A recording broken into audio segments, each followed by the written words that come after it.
इस देवभूमि को नमन और वंदन करते हुए मेरी तरफ से आप सबको सुप्रभात, प्रणाम, नमस्कार। आदरणीय सुरजीत जी और दोनों वो श्रेष्ठ व्यक्तित्व है जिनकी वजह से हम सबको चेतना मिलती है, हम सबको प्रेरणा मिलती है, हम सबको एक दिशा मिलती है। दोनों स्कूल के प्रिंसिपल्स, मेरे पारिवारिक व्यक्ति जी पंत जी, आप सभी टीचर्स, सबका नाम नहीं ले पाऊंगा, थोड़ी सी मेरी समय की भी बाध्यता है। मुझे एक स्कूल में और जाना है, फिर एक स्कूल में और जाना है, फिर यहाँ से फिर संभल जाना है, फिर कोई और आगे जाना है। परंतु जितना मैं सोचता हूँ और जितना कुछ समझता हूँ वो आप सब विद्वजनों के बीच में कोई ऐसा बयां करने के लिए नहीं, क्योंकि आप सब विद्वान लोग हैं, शिक्षक हैं और शिक्षक के तौर पर अपनी भूमिकाएं भी निभा रहे हैं। और यहाँ पर तो नारी शक्ति बहुत मजबूत स्थिति में है, जिनकी वजह से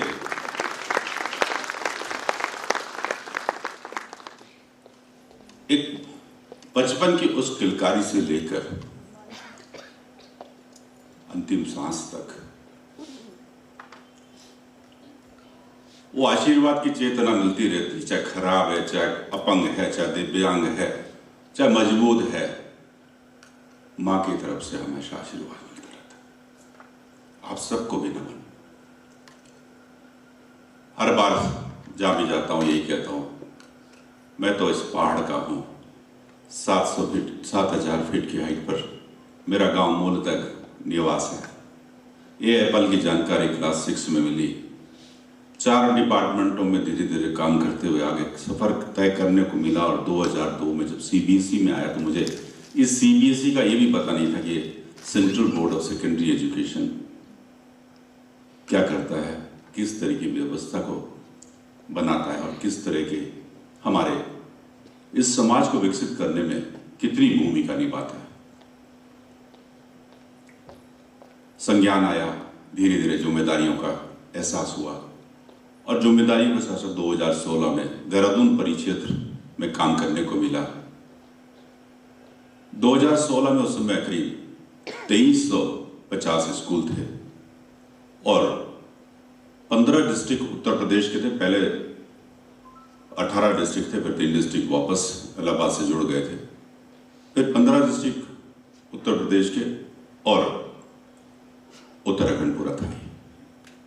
2200 स्कूल, 2250 स्कूल को चलाने के लिए कुछ दिन मुझे सोचा, क्योंकि बहुत सारी चीजें थी जो संकलित नहीं थी, बहुत सारी चीजें थी जो मजबूत स्थिति में नहीं थी। मैं अपने वरिष्ठ जो कि आज डायरेक्टर हैं, मैं उनकी कोई बात ऐसी नहीं करूंगा, परंतु जो कि कनेक्टिविटी की कमजोरी होने की वजह से स्टाफ पे कोई थोड़ा सा अंकुश है, नजर नहीं होने की वजह से कुछ चीजें फैली हुई थी। तो 1 महीना मुझे सोचने में लगा कि मैं कहां से शुरू करूं।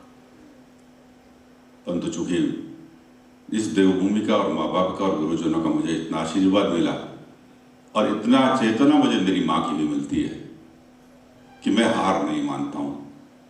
चाहे मुझे कहीं बोलना पड़े, चाहे मुझे कहीं बात करनी पड़े, अपनी बात को उस हृदय की कनेक्टिविटी से रखता हूं कि अगर मैं आपके बीच में बात कर रहा हूं तो आप तक कुछ तो पहुंचे, कुछ तो इस मन में जाए, कुछ तो आगे करने के लिए मिले। और ऐसे ही सुनने के लिए भी, अगर मैं आज यहाँ पे आया हूं तो मैं सुरजीत सर से भी सीख के जाऊंगा, दोनों प्रिंसिपल से कुछ सीख के जाऊंगा और आपसे भी सीख के जाऊंगा। भले ही चाहे मुझे चलने का सीखने को मिले, चाहे देखने का सीखने को मिले, चाहे कुछ समझने का कुछ सीखने को मिले, तो उस लर्निंग प्रोसेस को हमेशा हमें मजबूत रखना चाहिए। बहुत कठिन समय से अभी हम गुजरे हैं।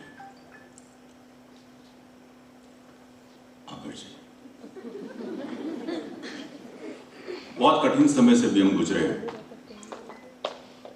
1918 की स्थिति हमने नहीं देखी और ना उसके बारे में कभी सोचने को मिला। उससे पहले की स्थिति अभी नहीं देखी, परंतु 1918 की जो स्थिति बताते हैं, 102 साल पहले जो स्थिति थी वो हमने नहीं देखी। जब कोविड-19 की बात आई तो पहले तो ये कोविड ही समझ में नहीं आता, ये बवाल क्या आ गया, पर धीरे धीरे समझ आया। फिर व्हाट्सएप पे, फेसबुक पे एंड तमाम प्रिंट मीडिया और इलेक्ट्रॉनिक मीडिया के माध्यम से पता लगा। फिर थोड़ा सा देखने को मिला कि 1918 में हुआ क्या था। स्पेनिश फ्लू की वजह से 12 करोड़ लोग पूरे विश्व में और संभवतः 2 करोड़ लोग हिंदुस्तान में मर गए। आज पूरी टेक्नोलॉजी, पूरा विकास, मेडिकल साइंस सब कुछ और सब कुछ हमारे पास है। एक अदृश्य शक्ति ने, हम तो कुछ भी नहीं, हम तो बहुत पीछे हैं। America, France, Germany, Italy, China, Japan जैसे उन शक्तिशाली देशों को हिला के रख दिया। हिंदुस्तान तो 135 करोड़ की आबादी वाला देश है और उस अदृश्य शक्ति ने क्यों ऐसा होता है, क्यों ऐसा, मैं आपसे कोई विषय की बात नहीं करूंगा, परंतु मैं आपके बीच में अपनी बात जो मेरे हृदय का उद्गार है उससे जरूर आपके बीच में कहूंगा, क्योंकि उसका कहीं ना कहीं ताल्लुक हमारे समाज के विकास से है और हमारे समाज से है। क्यों उस अदृश्य शक्ति ने हम सबको मजबूर कर दिया ये पहनने के लिए, हम सबको मजबूर कर दिया लॉकडाउन, घर में लॉकडाउन, बिल्कुल लॉकडाउन में रहने के लिए, घर में बंद चार दीवारी में रहने के लिए। बहुत सारे लोगों ने अपने माँ बाप खोए, किसी ने अपनी संतान खोई, किसी ने अपना परिवार का सदस्य खोया, किसी ने समाज के एक वरिष्ठ और कनिष्ठ व्यक्ति को खोया। इन सब पे हमें सोचना होगा और सोचने की शक्ति भी हमें अगर थोड़ी बहुत भी अगर मिलती है कहीं से, आप सब लोग विद्वान लोग हैं, अगर हम थोड़ा सा श्रीमद् भागवत गीता के उन पन्नों को पढ़ना शुरू करें और उसकी संरचना को देखें और भगवान के उन चरणों का आशीर्वाद लें जो धरती पे आकर पड़े थे और हमको ज्ञान दिया था आज से कई हजार साल पहले, 5000 साल पहले, तो हमें स्वतः ही सब कुछ निकलना शुरू हो जाएगा और हम उस अदृश्य शक्ति की तरफ हमेशा सचेत रहने की चेतना जागृत करेंगे और हम कभी गलत नहीं कर सकते। यह हमने खुद से बोया हुआ है, जिसको हमने खुद से बोया हुआ है, चाहे वो पाश्चात्य संस्कृति में, कभी नहीं कहता हूं वेस्टर्न कल्चर बोलते हैं, वो कल्चर नहीं है, वो एक व्यवस्था है, पाश्चात्य व्यवस्था, वेस्टर्न सिस्टम बोल सकते हैं आप, हमारा एक अरेंजमेंट बोल सकते हैं। मैं उसको संस्कृति नहीं बोलता क्योंकि उसने पूरा विकृत कर दिया समाज की स्थितियों को, हमारे इस देश की उस व्यवस्था को, जहां पर कि स्वामी विवेकानंद जी जैसे लोग, जहां पर कि ये उत्तराखंड का तो हिमालयी परिक्षेत्र, जो सबसे पहला वेद, ऋग्वेद ईश्वर के खुद की कलम से लिखा गया है, उसमें इस हिमालयी परिक्षेत्र को भगवान ईश्वर और मनीषियों की भूमि कहा गया है। क्यों ऐसा कहा गया, परंतु आज आप देखते हैं कि क्यों नैनीताल में अपराध है, क्यों बागेश्वर में अपराध है, क्यों उत्तरकाशी में अपराध है, और अभी की आप स्थिति देख लीजिए कि चमोली में क्या हुआ। 2013 को अभी बुला नहीं पाए थे, अभी कोविड सर पे है, और अभी चमोली में देख लीजिए कि पता नहीं रहा कि कितने 1000 लोग कहां चले गए, क्योंकि हमने सब ने खुद से इस चीज को बनाया है। और जब हम किसी कुव्यवस्था को या किसी गलत व्यवस्था को या कदाचार को अभिसिंचित करेंगे, अनफेयर को सपोर्ट करेंगे, तो फेयर कहां से रह जाएगा, वो तो अपने आप ही छुप जाएगा, लुप्त प्राय हो जाएगा। फिर जिस दिन वो फेयर आने की बात करेगा उस दिन फिर हमें डर लगेगा कि ये क्या आ गया। यही स्थिति कोविड की भी। आज संभवतः मेरी ये तीसरी मीटिंग है जहां पर मैं फिजिकल प्रेजेंस में बात कर रहा हूं। मेरा आप सबसे अनुरोध है, जो मर्जी नीति आ जाए, जो मर्जी व्यवस्था बन जाए, आप 500 लोग यहां पर हैं, जिनमें से कि 300 शिक्षक हैं, चाहे वो पीआरटी है, चाहे पीजीटी है, चाहे वाइस प्रिंसिपल है, प्रिंसिपल, जो मर्जी भाषा का ज्ञान रखते हो। मैंने तो आपके बीच में बोल दिया कि मैं तो एप्पल की जानकारी क्लास 6 में मिली, पर हाँ, मेरी जो भाषा, जो मातृभाषा है, जो मेरी जन्मदात्री भूमि की भाषा है, वो हिंदी है। और उस परिवेश में मैंने काम नहीं किया, उस परिवेश में मैं कभी रहा नहीं, क्योंकि स्टेट बैंक ऑफ इंडिया में रहा, हिंदी परिक्षेत्र में रहा, कोई सीखने को नहीं मिला। हो सकता है मैं अगर टीचर होता तो हो सकता है मेरे को अंग्रेजी भाषा में लिखने तक की जो मेरी चेतना है उसके अलावा पढ़ने की भी हो जाती, बोलने की भी हो जाती। क्योंकि मैं अंग्रेजी में अगर बोलने की कोशिश करूंगा तो मैं पहले उसको थॉट मेरे हिंदी में क्रिएट होंगे और फिर मैं अपनी मातृभाषा में क्रिएशन के बाद उसको मुझे ट्रांसलेट करना पड़ेगा और उस ट्रांसलेशन को आपके बीच में लाना पड़ेगा। तो मेरे उस संवाद के बीच में जो मेरे हृदय से निकल रहा है उसमें 3 स्टेप आ गए और उस 3 स्टेप में चढ़ते चढ़ते हो सकता है कहीं पे कोई लड़खड़ा जाऊं, कहीं पे कुछ सीधी बात न कर पाऊं, कहीं से आप तक उस कनेक्शन को न बना पाऊं, कहीं किसी स्तर पे, किसी स्टेप पे या किसी पग पे आप तक अपनी बात न कह पाऊं। इसलिए मुझे कहीं पे कोई संशय नहीं रहता है। मैं आप सबके बीच में यही कहूँगा कि आप विद्वान हैं, सब कुछ है, सारी भाषाओं के ज्ञाता है। हमारे बीच में दोनों प्रिंसिपल साहब बैठे हैं। मैं सर को कैम्ब्रिज से जानता हूँ दिल्ली में, उससे पहले देहरादून दोनों स्कूल में भी रहे। चेतन सर को भी जानता हूँ, परंतु इसके साथ साथ मैं आपकी कार्यशैली को भी बहुत भली भांति जानता हूँ। मजबूती से आपने कैम्ब्रिज को इतना बेहतरीन विद्यालय बनाया। चेतन सर जहाँ जा रहे वहाँ अपनी एक छाप छोड़ी, बहुत फेमिलियर नाम है। तो उस छाप को छोड़ने के लिए, कहीं कुछ करने के लिए आगे बढ़ना पड़ता है। अगर कल खुदा ना खास्ता मेरा 5वां रिजल्ट अब 2021 का रहेगा, ट्रांसफर होना ही है, प्रमोशन वीडियो है, मुझे ट्रांसफर किया जाता है, मैं कहीं जाता हूँ, मैं इस हृदय और इस चेतना से आपके बीच में अगर जुड़ा हूँ कि रणवीर सिंह को याद किया जाए और रणवीर सिंह साहब थे, रणवीर सिंह साहब आजकल कहाँ होंगे, बस इतनी ही मेरी उपलब्धि है, वो मेरी बड़ी जीत है। मेरा आप सबसे ये कहना है, आप टीचर हैं, शिक्षक हैं, कोशिश करिए जो आपके पास वो बच्चा आ रहा है जिसको कि माँ बाप ने अपनी उंगली पकड़ के चलना सिखाया और वो 5वें साल आपके पास छोड़ देते हैं, या 3रे साल, अब तो एनईपी में 3 साल से हो गया है, वो जिस भी उम्मीद से छोड़ते हो, जिस भी नाराजगी से छोड़ते हो और जिस भी सोच से छोड़ते हो, उसको हमने क्लास 12 तक जिस दिन इस गेट से टीसी लेके जाए और अपनी मार्कशीट क्लास 12 की लेके जाए, उस दिन उस एहसास से लेके भर के भेजें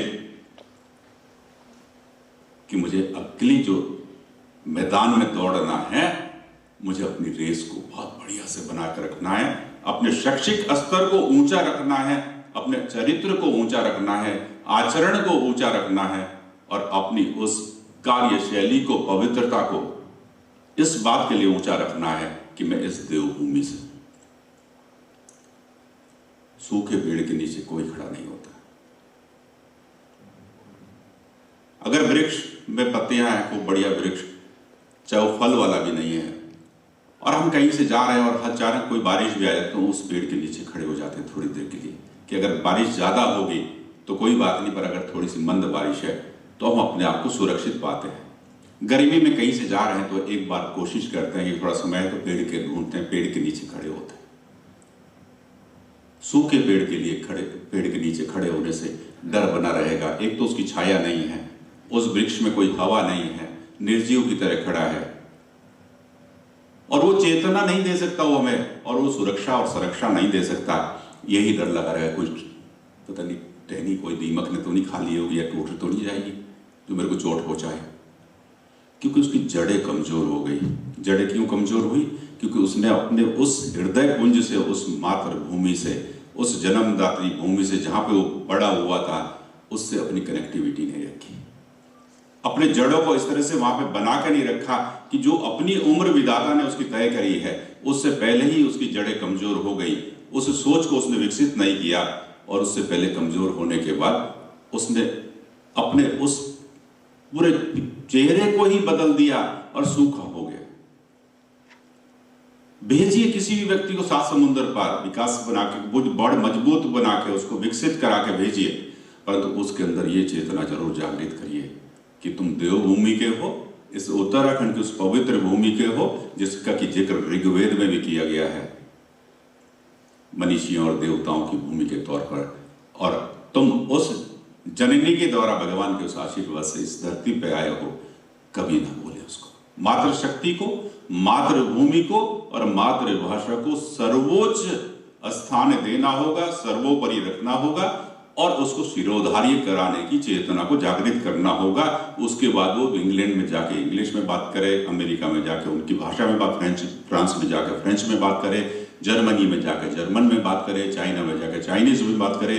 कोई भाषा सीखे उससे कोई मतलब नहीं है, वो उसकी अलग थ्योरी है। परंतु असली बात तो यह कि अपनी मूल तत्वों को हमें छोड़ना ही नहीं होगा। उसको कौन सिखाएगा? उसको आप लोग सिखाएंगे। आप बहुत विद्वान हैं, सब कुछ है, कोशिश करिए। आपके पास कोई पेरेंट आता है, उसकी बात सुनिए, उसको दूसरे के ऊपर मत भेज दीजिए। मैं प्रिंसिपल सर से सबसे ये कहता हूं, जब हम भगवान से अपेक्षा करते हैं कि हम मंदिर जाएं सुबह और फटाफट प्रसाद चढ़ाएं और फूल माला चढ़ाएं, और हम चाहते हैं कि तुरंत मेरा जो 10 बजे से एग्जाम शुरू होने वाला है या शाम को मेरा आज कोई काम है या रजिस्ट्री है, मेरा काम बहुत बढ़िया से सफल हो। उस अदृश्य जो कि हमने नहीं देखा भगवान जी को, परंतु हमारी एक आस्था है, हमारी एक सोच है कि भगवान जी हमें मदद करेंगे। हमने तुरंत फूल मालाएं प्रसाद और 51 रुपए दक्षिणा भी चढ़ा दी, अब तुरंत काम। जो आपके सामने आया हुआ है उसको हम धुतकारते हैं। वो आपके पास फरियाद कर रहा है और आपके सामने फिजिकली खड़ा है, उसको हम अटेंड नहीं करते। तो मेरा तो केवल एक मानना है, जो पेरेंट आपके पास आए, जो माता पिता जो भी आए आपके पास, और जो बच्चा आपके पास है, उसकी समस्याओं को सुनिए, उसकी उस सोच को और विकसित करिए कि जो अपने माँ बाप के पास नहीं बताना चाहता वो बेटी या बेटा, वो आपसे बता देता है।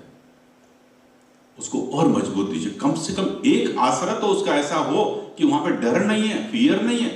अगर उसके पास ये डर हो जाए कि मेरे शिक्षक भी मुझे डांटेंगे, मेरी माताजी भी डांटते हैं, मेरे पिताजी भी डांटते हैं, तो किससे बताएगा वो?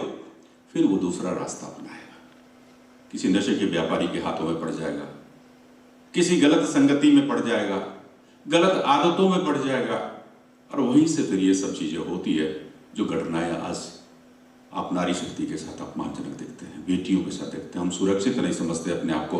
आप घर से आई हैं, आपको डर लगा रहता है कि मैं इसी ऑटो में किस में जाऊं, आपको डर लगा रहता है कि मैं जब तक वापस घर जाऊं मेरे को साथ कोई दिक्कत ना हो। तो इस तरह के समाज को विकसित करने के लिए अगर आप 500 लोग, इस विद्यालय 2 विद्यालयों के 500 टीचर्स और स्टाफ सब इस भावना को विकसित करेंगे, तो उसको मल्टीपल करते हुए जरा सोचिए, आकलन करिए कि उसमें 0 लगता चला जाएगा, कितना हो जाएगा। ऐसे ही बाकी लोग भी जो समाज में आपके संपर्क में है, उनसे भी इसी तरह से करना चाहिए। अभी 3 दिन पहले ही हमारी ऑनलाइन मीटिंग चल रही थी, सारे रीजनल ऑफिसर्स थे। मैं ये नहीं कहता कि मैं बहुत ज्यादा कोई बढ़िया बात करता हूं, मैं तो एक सीधा साधा गांव का व्यक्ति हूं और गांव के उस समाज से जुड़ा रहता हूं। आज भी घर से जुड़ा रहता हूं। मेरे परिवार का अपना व्हाट्सएप ग्रुप है, 3 भाई सर्विस में, हम 3 भाई घर पे हैं। उस सब पे रोज की खबर नहीं तो तीसरे दिन की खबर तो मिलती है। क्या कर रहे हैं, खेत में क्या किया, उस खेत में क्या किया, उस जगह पे क्या कर रहे हैं, उस पेड़ का क्या रहा, उस खलियान में क्या रहा, अदरक कितना हुआ, आलू कितना हुआ, और तुम लोग क्या कर रहे हो। और मैं अपना भी बताता हूँ मैं क्या कर रहा हूँ और मैं कहाँ हूँ। मेरे घर में आज भी अभी गाँव तक पता है, जो बड़ौदा में भैया उसको भी पता है कि मैं आज रुद्रपुर में हूँ, क्योंकि मैंने कल ही अपने परिवार के ग्रुप पे अपडेट कर दिया था कि मैं 3 दिन के लिए बाहर। हमें इतना ट्रांसपेरेंट अपने समाज में होना होगा, हम अपने परिवार से इतना खुल के बात करनी होगी कि वो एकजुट रहे मजबूती से। तब आपके पास कोई जुड़ना चाहेगा, आपके पास दोस्त बन के, आपका हमसफर बन के तब कोई आएगा जब आप उसको साथ में खड़ा होने का स्थान देंगे। अगर सारा स्थान मैं ही ले लूंगा तो वहां पे कोई दूसरी को जब जगह नहीं होगी तो कैसे आ जाएगा वहां। इसलिए आप सबसे मेरा यही अनुरोध है। मैं कोई विषय की बात नहीं करूंगा, मेरी बातें थोड़ा दूसरी तरफ चलेगी। मैं आपसे कह रहा था कि 3 दिन पहले परसों ही चेयरमैन साहब से ऑनलाइन मीटिंग में बात हो रही थी। सब रीजनल ऑफिसर, 16 रीजन है, 16 सेंटर ऑफ एक्सीलेंस है, 16 रीजनल ऑफिसर्स ने, किसी ने डेटा बैंक की बात करी, किसी ने टीचर्स की बात करी, किसी ने किसी की बात करी, किसी ने इवैल्यूएशन की बात करी। मैंने वो बात नहीं करी। मेरा तीसरे नंबर पे बोलने के लिए, क्योंकि वरिष्ठता के हिसाब से स्थान रहता है, तो तीसरे नंबर पे बोलने के लिए था। मैंने अपनी शुरुआत कोविड और फिर हमारे संस्कार, संस्कृति और उस 25,000 परिवारों का एक बहुत बड़े से ऑर्गेनाइजेशन से करी, और ये भी कहा कि अगर सीबीएसई में हम सबकी अपार एक एनुअल रिजल्ट जो रहता है, एनुअल कॉन्फिडेंशियल रिपोर्ट, अगर हम सब आउटस्टैंडिंग उसमें रिपोर्ट कर दिए जाते हैं और सब वेरी गुड और आउटस्टैंडिंग, क्योंकि अब दिखानी भी पड़ती है, नियम है, अब उस दिखाने के डर के मारे कोई लिखता नहीं है कि भाई खराब लिखूं मैं इसकी, क्योंकि पता लगा झगड़ा हो जाए कुछ। तो जब सब आउटस्टैंडिंग है तो हमारे ऑर्गेनाइजेशन से ग्रीवेंस किस बात का लोगों को? अगर मेरे परिवार में सब बेहतरीन काम करने वाले, इस विद्यालय में सब टीचर बेहतरीन है और सब बच्चे भी बेहतरीन है और सबका सिलेक्शन भी हम बहुत बढ़िया से करते हैं, तो रिजल्ट क्यों नहीं है? तो उस पर सोचने के लिए मजबूर हमें होना पड़ेगा। जो अकर्मण्य है, जो काम करना नहीं चाहते, दिन भर थोड़ा बहुत चाटुकारिता से समय निकालेंगे, थोड़ा बहुत किसी को अच्छी बात कह देंगे, थोड़ा बहुत किसी को पुचकार देंगे, थोड़ा बहुत पीठ पीछे जाके उसकी निंदा करेंगे, वो ऐसे लोगों को भी हमें आइडेंटिफाई करना होगा और उनकी उस प्रणाली को या तो हमें ठीक करना होगा या उसको फिर डिस्कार्ड करना होगा। मेरा आप सबसे यही कहना है, आप लोग जुड़िए बच्चों से। नई शिक्षा नीति अभी इतनी बेहतरीन आई है, बहुत बेहतरीन, मैंने बहुत बढ़िया से उसको पढ़ा है, समझा भी है। आप में से कितने लोगों ने नई शिक्षा नीति पढ़ी होगी? कुछ लोगों ने अगर नहीं पढ़ी है तो पढ़ लें, वैसे तो सभी ने पढ़ ली। फिर उसको समझिए, उसमें लोक भाषा का जिक्र है, उसमें लोक संस्कृति का जिक्र है, लोक सभ्यता का जिक्र है, उसमें हमारे 10+2 के सिस्टम को रिकॉग्नाइज करके 5+3+3+4 में ला दिया, हमारे बाकी सब चीजों को उसमें समाहित कर दिया, बिल्कुल जोड़ दिया। तो हमारा काम पढ़ाना ही नहीं है कि सुबह आ जाएं 8 बजे, घड़ी देख के और 2 बजे अपना निकल जाए। बहुत सारी जगह देखता हूं बच्चे पूरे निकले नहीं होते बाहर, और कोई स्कूटी से और अपना गाड़ी से जो बाहर पी करते हुए बच्चों से पहले निकलना चाहते हैं। क्यों भाई? अरे उनको जाने दीजिए, फिर थोड़ा सा रिलैक्स होइए, थोड़ा समझिए आज हमने क्या किया, उस पर कुछ आत्मचिंतन करिए और फिर जाने की व्यवस्था करिए। जिस छत से, जिस जमीन से, जिस आश्रय से हमारी लगाव नहीं होगा, वो उस आश्रय से जो मर्जी आप कमा लीजिए, वो आपको बरगद नहीं दे सकता। बरगद का मतलब प्रोग्रेस नहीं दे सकता, वो आपको यश नहीं दे सकता, वो आपको जीवन चला देगा, आपको बढ़िया से बढ़िया खाना दे सकता है, चाहे आप KFC से मंगाइए, चाहे आप हल्दीराम से मंगाइए, चाहे आप बीकानेर से मंगाइए, और बाकी चीजें भी आप जहां मर्जी जाइए, परंतु उस खाने से आपको वो सोच विकसित नहीं हो सकती जो हमारे चेतन की उस चेतना को, उस फ्यूल को हर समय जलाता रहे जो ईश्वर ने जन्म के समय से दिया है, जिससे हमारी जिंदगी की गाड़ी बढ़िया से चले। तो मेरा आप लोगों के बीच में यही कहना है, हम पढ़ाते हैं परंतु हम सिखाते नहीं। आप सब टीचर्स यहां पे हैं, कितने लोग ऐसे होंगे जो सिखाते भी होंगे? अपने अंदर सोचिए। मैं उसमें कोई आपसे ये नहीं कहूंगा कि आप हाथ खड़ा करिए, परंतु मेरा आप लोगों से ही कहना है कि आप पढ़ाई के साथ साथ कुछ सिखाइए भी। अगर 500 लोग इस 2 संस्थानों में काम करते हैं, 500 लोगों के साथ हमारे कितने परिवार जुड़े हुए हैं, कितने हमारे सदस्य उससे अपनी रोजी रोटी को मजबूत करते हैं। तो जहां से मेरी रोजी रोटी चल रही है उसके प्रति तो मेरा समर्पण होना ही चाहिए, उसके प्रति तो डेडिकेशन मेरा होना ही चाहिए। और दूसरे जो आज का प्रचलन है, मान सकता हूं कि इस कठिन दौर में भी हमने जिस मोबाइल को हम स्कूल में आने नहीं देते थे, उस मोबाइल के सहारे से हमें गुजरना पड़ा, टेक्नोलॉजी से हमें जुड़ना पड़ा। हमने पूरी कोशिश करी, CBSE स्कूल्स के हर टीचर ने उस दूरस्थ जगह पे भी, पिथौरागढ़ जैसी, अल्मोड़ा जैसी जगहों पे, या चंपावत जैसी जगह पे, और उत्तरकाशी में भी, और नॉर्थ ईस्ट की भी बात करूंगा मैं, सब जगह कनेक्टिविटी बहुत स्ट्रांग रखी है, हर बच्चे तक पहुंचने की कोशिश करी हर टीचर ने, और अपनी तरफ से बहुत सारी उसको फैसिलिटीज भी प्रोवाइड करी। परंतु फिर भी अब ये दौर कोविड का भी खत्म हो रहा है, इस पे थोड़ा बहुत हमें अपने आप को मजबूत इस बात के लिए रखना होगा कि इस स्क्रीन के सहारे हम अपने आप को इस बैसाखी के तौर पे ना ले लें कि इसके सहारे फिर हम जिंदगी, इसके बिना जिंदगी नहीं भी जी सकते। इस पे भी नजर आपको रखनी होगी, क्योंकि अब बच्चों को भी आदत हो गई और माता पिता भी थोड़े से रिलैक्स हो गए। क्योंकि अगर पेरेंट्स की बात करते हैं, पेरेंटिंग बहुत पुअर है। आपके घर में भी जो बच्चे पढ़ते होंगे, आप चाहते हैं मैंने स्कूल की ड्यूटी तो कर ली, और घर के बच्चे के लिए आप समय नहीं देंगे, उसको चाहते हैं कि वो भले ही मोबाइल पे खेलता रहे। मुसीबत यह हो गई कि 3 साल का बच्चा, 2.5 साल का बच्चा, वो सब YouTube पे सब अपना डाउनलोड करना जान गया है, सब जान जाता है। और 3 साल का बच्चा खाना खाने के लिए माँ बाप को, जब वो थक हार जाते हैं, खाना खाता नहीं है, तो वो एक कार्टून फिल्म लगा देते हैं और उसके सारे वो खाना खा लेते हैं। उस खाना खाने का करना क्या है? जिस खाना खाने में दिमाग उसका वहां पे उस खाने पे, भोजन पे है नहीं, जो माँ ने बना के दिया है, वो कहां से उसको शरीर को ताकत दे सकता है? फिर बोलते हैं खाता तो बहुत है और तमाम चीजें खाता ही रहता है। जब उसको, अरे भाई खाने का आपने दूसरा नजरिया भी तो देखा, माँ ने ऐसी आदत बना दी, परिवार ने ऐसी आदत बना दी, पिताजी ने, कि उसको मोबाइल के हवाले कर, उसका दिमाग तो वहां है।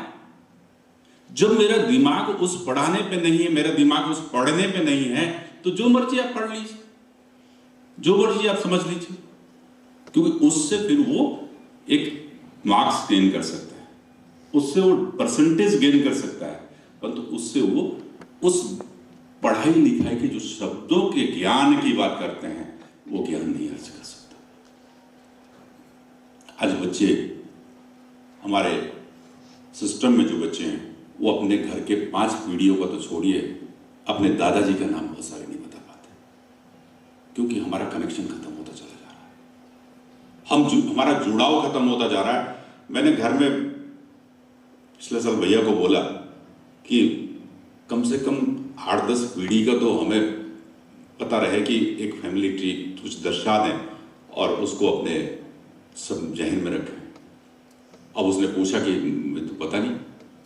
अब चूंकि फादर की डेथ जो है 2000 में हो गई थी, उनके पास काफ़ी, तो उनकी कोई किताब, मुझे काफ़ी एक डायरी मिली, तो उसमें मैंने देखा, उसको फिर मैंने संकलित किया, तो मुझे भी जो है 7-8 पीढ़ी का पता लगा कि कौन कौन थे, कैसे थे, किस तरह की मजबूरी में जीवन जीते थे, किस तरह का रहन सहन था।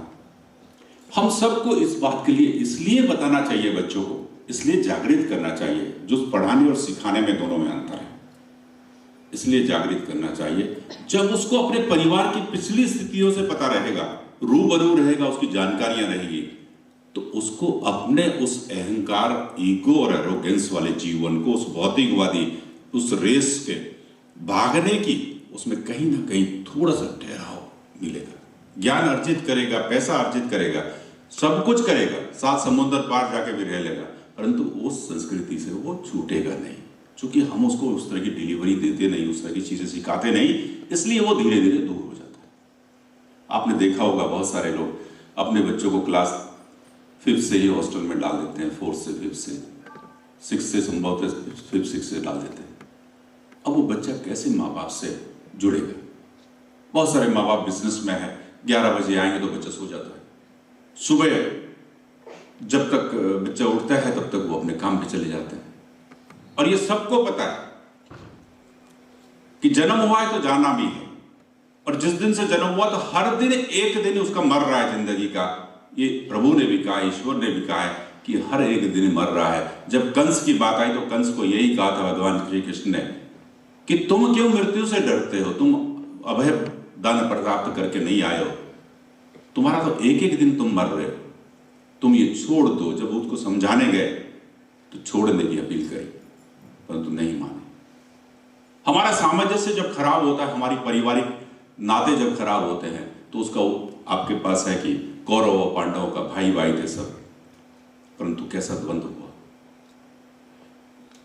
भगवान राम जी के हाथों जो है रावण का वध हुआ, क्योंकि भाई से द्वेष ले लिया था, भाई को परेशान किया, निर्णय सामने था, जबकि रावण तो अमृत भी प्राप्त किया हुआ था।